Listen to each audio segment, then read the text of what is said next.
আমার অফিসটা চক্র দিয়েছে, খান পরিবার আমার অফিসটা চক্র দিয়েছে এবং রাস্তার ধারে বয়স্ক মানুষ, সিনিয়র মানুষ, মায়েরা, বোনেরা, দিদিভাইরা তারা নিজের গ্রামে বাড়ির সামনে দাঁড়িয়ে আছে, তাদের চায়ের দোকানে চা খাচ্ছিল তাদেরকে মারধর করেছে, যাকে পাচ্ছে মারধর করছে।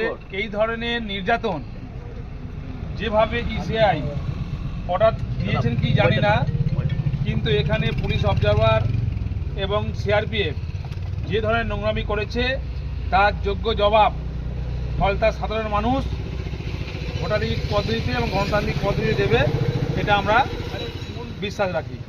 সারাদিন আপনি অফিসেই থাকলেন এবং সেক্ষেত্রে আজকেও তা অফিসার ঘুরে বেড়ালেন, পরিচালনা করলেন অফিস থেকেই?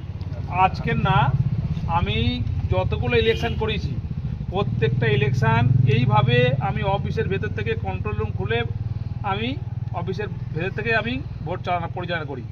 কিন্তু বাজারে মানুষ অনেক প্রশ্ন করে যে আমি বুথে গিয়ে থ্রেট দিই, মানুষের সঙ্গে ধমকাই চমকাই, কিন্তু আপনারা সমস্ত মিডিয়ারা আজকে দেখলেন যে জাহাঙ্গীর খান কোথায় ছিল। জাহাঙ্গীর খান তার নিজের পার্টি অফিসে, এর আগেও দেখে গেছেন, আজকেও দেখে গেলেন পার্টি অফিসের মধ্যে, সেই সকাল ভোর 5টা থেকে আর আজকের এই পৌনে 6টার সময় আমি বেরিয়েছি নিজের ভোটটা দেবো বলে। এটা শুধু এই বছর নয়, 3 দিন ধরে যে সিঙ্গাম আর পুষ্পার যে লড়াই, সেটা কি বলবেন? পুষ্পা কি ঝুঁকলো? पुष्पा झुकेगा नहीं।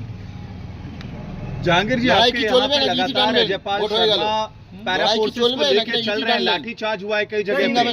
শুরুটা ওরা করেছে, শেষটা আমরা করব।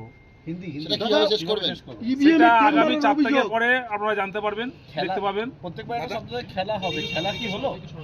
খেলা তো হবেই, খেলা কি হলো? খেলা হবে না মানে